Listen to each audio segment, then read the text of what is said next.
Hi Reader Pops, welcome back. We are almost about to wrap up another year of reading. So this is my personal 2024 reading awards. I know that there are actual award shows out there for books, but I comprised my own list of awards that I'm going to be giving books that I read in this year. Award number 1 is Best Cover.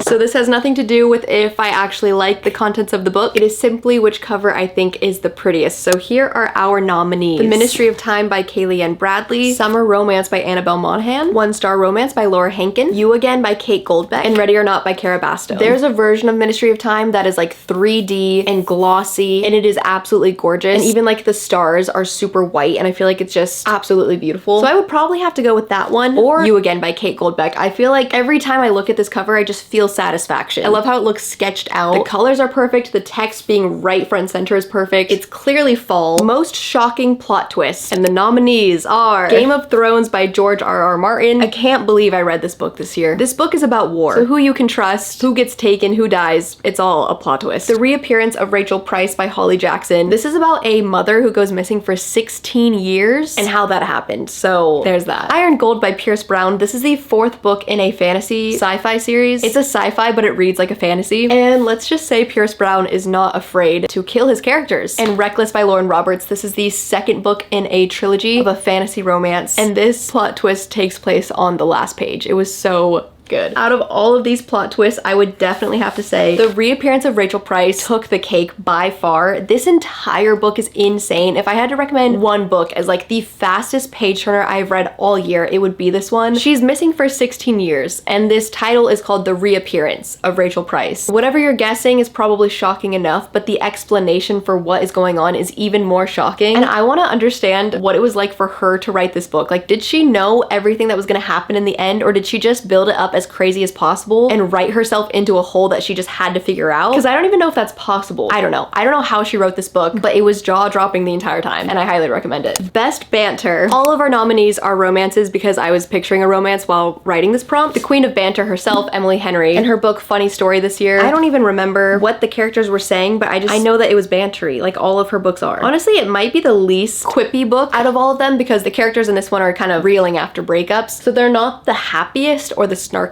like in Beach Read or Book Lovers, but she's always great at writing dialogue. Definitely one of her strengths. You Again by Kate Goldbeck. I really liked this one because both of the characters were so unlikable that a lot of their dialogue was them disagreeing and just arguing, and I found that really funny and enjoyable to read, especially knowing that they're probably going to end up liking each other and seeing them disagree so much. Like at the beginning, she really disagrees with soulmates, and he explains this concept to her of how the term soulmate came to be, and I just thought them disagreeing and having debates was really intriguing. One Star Romance by Laura Hankin. This one kind of has a similar vibe to You Again, where the characters are kind of intelligent to the point of snobbery, which is one of my favorite things ever. The whole premise of this book is that she's a bridesmaid for her best friend's wedding, and one of the groomsmen read her book and gave it a 1-star review, and she has to walk down the aisle with him. Just in nature, a lot of interesting dialogue is gonna happen. These two books go together. This is Who's That Girl by Vari McFarlane, and the 2nd book in the series, You Belong With Me. It's really confusing because this one came out in like 2014 or something, and this one came out in 2023, but they're about the same couple. And Eddie is a normal gal who works in corporate, and she meets a very famous kind of like Game of Thrones type of actor, and he's like A-level famous, and it's about them. I'll just say that, but they had great banter. Just because Vari McFarlane herself is so witty, so all of her characters are very witty. I think I'm gonna go with One Star Romance just to give it an award because I really enjoyed this book this year. It didn't follow the normal rom-com structure at all. It jumps time a lot, which was very jarring to me, but I just love the whole premise of them being enemies because she knows he wrote a 1-star review for her book, and he doesn't even know that she knows that. She's kind of insecure about being an author, and this guy that she knows in real life, 1 star. Most beautiful setting. Setting is huge for me in books. Like I feel like I could not really be enjoying a plot or characters, but if it's a great setting, I can still have a really good time because that's half of reading is just escapism. So our nominees are This Summer Will Be Different by Carly Fortune. This took place on Prince Edward Island, which is in Canada, I believe. The Wishing Game by Meg Schaefer is a magical realism book. The places were fictional, but it takes place somewhere called Clock Island, and the imagery of just one lighthouse being on there and it being kind of secluded and stormy was just really cool. and The Paradise Problem by Christina Lauren. I think we're following a theme because this one is also set in a tropical island of sorts. Yeah, I can't remember if we're told, but it's just some private tropical island. But the winner is This Summer Will Be Different. I didn't even really like this book that much, to be honest, but there's one scene that I can't get out of my head, and it's when they go to a oyster shucking competition. I don't even know what oyster shucking is, but something about it just felt so atmospheric. I looked up pictures of Prince Edward Island and it looks so cool, and I didn't even know it existed until this book came to be. Who knows how long I would have gone in my life not knowing that this book existed till I read this, plus the amount of comments I got on a video where I read this saying that they're from Prince Edward Island or they visited before, and it's so cool that the book is actually set there and all the places in it are real. I thought it was just really cool. So next up is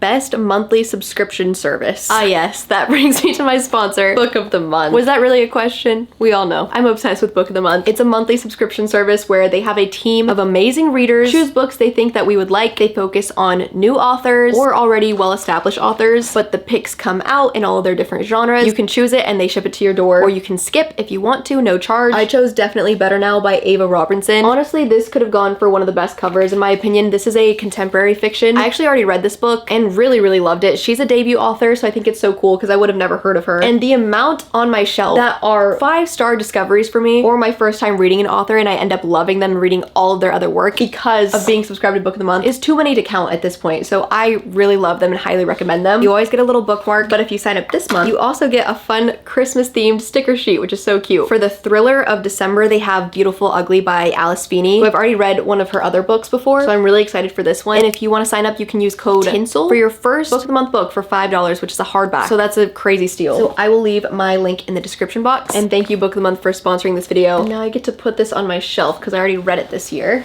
Look how cute that is. The saddest book I read of 2024. Okay, I didn't think I would have this many nominees, but we've got Barrowtown by Frederick Bachman. This one deals with very heavy topics, especially around SA. Never fun to read, but I feel like he is a very thoughtful writer. But this whole book just kind of gave me a sad vibe. The Nightingale by Kristen Hanna. I'm laughing because it is so sad. I read this in this video, and the amount of clips that I had to cut out of me ugly sobbing, I've never, that footage is just horrible. Like, it's all on camera too, and I'm just never gonna post it. But so many tears shed over this book. Just Last Night by Vari McFarlane. This was actually my first ever Vari McFarlane book, and then I continued to read 6 books of hers total this year, which is honestly a large percentage of the books I read in general, so that's crazy. But a very tragic accident happens very suddenly to a friend group, and you follow a play-by-play of what that's like to receive news and then to go through it. So the middle of this book is very sad, and then towards the end there's like a romance subplot that picks up. This one didn't actually like put me in a bad place emotionally or anything, which I think is pretty interesting because it definitely could have had the power to, but I almost felt like it was kind of cathartic to read. I can't recommend based on your experience, but that was my experience. And then Keeping 13 by Chloe Walsh. This is the second book in an indie romance series, and there is on-page violence, and that was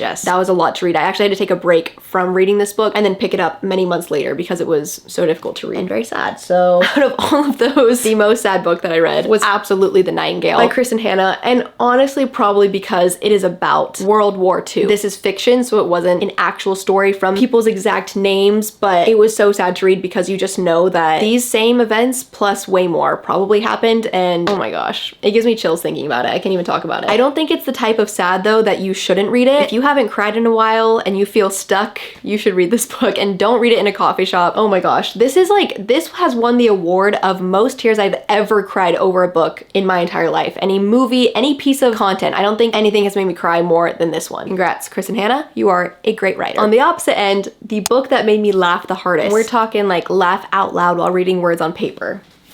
Wow, I really laughed a lot this year. Here are our nominees. Love on the Brain by Ali Hazelwood. Assistant to the Villain by Hannah Nicole Meirer. This was like a quirky fantasy book where she's literally an assistant to a villain. And this talking frog, well, he actually doesn't talk. He just holds up signs, and that really got me. It sounds actually really stupid now that I'm saying it out loud, but it was so cute in the book. Funny story, it says it in the title. I don't remember what I was laughing at, but... And then this is like kind of a joke, but kind of not at all. Every single Vari McFarlane book I read this year. I don't laugh out loud more than when I read her books. Like, I look so dumb when I read her books, and I can't have anyone around for the experience because every single one, I have like a startled cackle burst out of me to my own surprise. Out of those other nominees I showed you, it's really between her books alone because I laughed the loudest. And out of any of them that I read this year, Between Us made me laugh the hardest. There's a string of events that happens in this book when this friend group goes to stay at like a Airbnb house together that is just so funny. Someone walks in on someone else and then the text messages that ensue were making me actually cackle out loud. It was so funny. I don't even understand how she thought of the events to be able to write them. It's so good. I love this book. I want to reread it just to have that experience again of laughing. It felt like watching a TV show, which is funny because this book is largely surrounding a TV show that her boyfriend produces. You gotta read that if you want to laugh. I just left and had a meal. Can you tell? Can you tell? The most unique plot. Our contenders are as stands. The Wishing Game by Meg Schaefer. This is about an author who never finished a very widely loved series. He's the one who lives on Clock Island. He decides to fly out all of his most loyal fans to participate in this sort of game of riddles, and whoever wins that will get the one manuscript that he ever makes of this final book. Pretty interesting, I'd say. The Ministry of Time by Kaylee Ann Bradley. The British government has figured out time travel, and they've taken people from different eras who are going to die for sure, brought them to their time period, and then given these people someone to live with to help them acclimate to the current century. I wish I thought of that. That's like the coolest plot I've ever heard of. And The Husbands by Holly Gramazio. This one is a magical realism where one night a woman comes home who is single from a night out. There's a man in her apartment who claims to be her husband, and when she looks at her phone, her lock screen is from their wedding day. She looks through their camera roll. There are years of photos of them together. Apparently, she is married to this man with no recollection of it. And then she goes up to the attic, and when she goes up there, a lightning bolt sparkles and cracks, something happens, and then a new husband comes down from the attic, and you get to meet over 200 husbands in this book. So out of all of these magical realism books, I have to give the award to The Husbands. This was the weirdest plot, weirdest concept I've ever read in a book, and I like how gutsy it was. It felt like a prompt they would give you in a writing class made into a full-length novel. Ooh, this one's hard. Book with the best quotes. Okay, this one's tough because one of my favorite things is underlining quotes that I like in books. So our contenders are Just Last Night by Vari McFarlane, The Little Paris Bookshop by Nina George. I read some of the quotes in this video when I was actually in Paris, and it was one of my favorite visions of a video coming to life. This one's kind of different than the other ones. I feel like the quotes are very simple, but they're very relatable. And I think it takes skill to say something simply, but have it hit hard. And that is Same Time Next Summer by Annabelle Monaghan. I feel like that's how all of her writing is. And The Ministry of Time by Kaylee Ann Bradley. I'm already gonna tell you right now, Ministry of Time did not win this award because another one of these books has won the record for amount of things that I've highlighted. And I know that because I read it on my Kindle, and it came out to 66 highlighted quotes in one book, which is actually kind of mind-numbing if you think about it. I can't believe a single book could make me highlight that many times. And that is Just Last Night by Vari McFarlane. There's so much there. I feel like I've read a lot of these quotes already, but let me try to use one I haven't read. Seeing someone you know well in a totally different context is always disorienting and vaguely impressive. You realize you have them on loan from the other lives they lead. Separation makes you value something more, and I was acutely aware of how fond I was of Ed and how badly I'd miss him. It had thrown the big light on in a room inside me. Some of these quotes are like full paragraphs that I just found so profound. It's one thing to know someone's insensitive, and another to have them demonstrate just how insensitive they can be when you're at your most sensitive. That one's funny. This isn't even like a quote, it's just how she writes a description of a human being that is beautiful. He has the hollow-eyed, stubble-shadowed, and slightly swollen look of the jet-lagged, and yet has the kind of bone structure where dishevelment only enhances him, the way a fresh haircut looks better when rifled by wind. Like, that's what I mean with her writing, is everything is a profound statement, and it's just describing how his hair looks. I laugh, and Finn grudgingly smiles. His face looks completely altered in amusement, like he was never the other person all along. It freaks me out a little. This one's so good. Finn himself likes to move around unnoticed. I notice. He doesn't carry himself in a way that draws attention. Subtle, almost stealthy.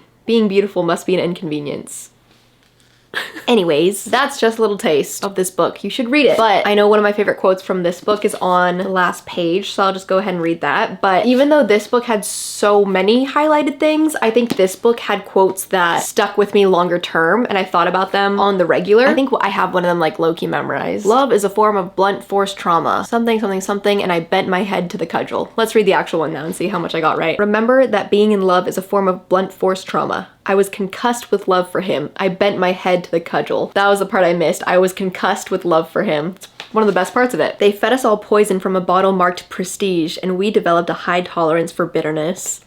I want to write a magical realism book where I get to swap brains with authors, and I would swap brains with her. And the last page quote, "The truth is, it won't get better if you keep making the same mistakes. It can get better, but you must allow yourself to imagine a world in which you are better. Forgiveness, which takes you back to the person you were and lets you reset them. Hope, which exists in a future in which you are new. Forgiveness and hope are miracles. They let you change your life. They are time travel." Anyways, I'm gonna get stuck on this prompt for the entire video. Read these books if you do anything. Best escapism. I took this prompt to mean book that really just took me out of my current life and into these worlds to have a good and fun time, nothing too deep or sad. So we have The Prisoner's Throne by Holly Black. This is the second book in a duology, and it's set in a fantasy world where there's like fairies and humans. My favorite series probably ever. I mean, there's so many series that I like, but like it is one of my favorite worlds that exists in the land of books. So, Mad About You by Vari McFarlane. She breaks up with someone who she's been in a long-term relationship with, and then ends up becoming roommates with a guy that she saw leave a wedding that she was photographing. And it was just so fast-paced and swoon-worthy the entire time. And Love on the Brain by Ali Hazelwood. This is one of her romance books from 2021, something or another, but I just read it this year and I absolutely loved it and I just couldn't put it down. And out of all of these, I will give the award to Love on the Brain because it's just bubblegum in a book. I mean, it looks like it. It's exactly what you're getting. This is literally to be brain off, having fun. And lastly, the award for the weirdest book I read this year. It is between Butcher and Blackbird, which is about two serial killers and their romance, and Yellowface by R.F. Kuang. I feel like she took a little bit of the humorous route because a very well-known author chokes on a pancake and dies. And like of all ways you could die, choking on a pancake is pretty funny. And then this lesser-known author steals her manuscript, publishes that as her own with a few edits, and then from there you follow like Twitter discourse and all of these things. And towards the end of the book, I think she really went kind of magical realism with it. I didn't really hate that ending. I know some people didn't like it. I thought it was pretty cool, and I really liked this book in general. It's one of the most unique ones that I read all year, which I feel like is difficult to do in general. But out of these two, I think I would probably give the award to, I guess, this one. Like, just objectively, it's a serial killer romance. So this one has to win weirdest book that I read this year. But there you have it. Those are all the awards that I would give certain books I read this year. Hopefully you got some sort of recommendation out of it, and I will see you guys on my Instagram for the book I'm writing, updates on that, as well as my normal life, or on my main channel soon, or somewhere else on the internet. Bye!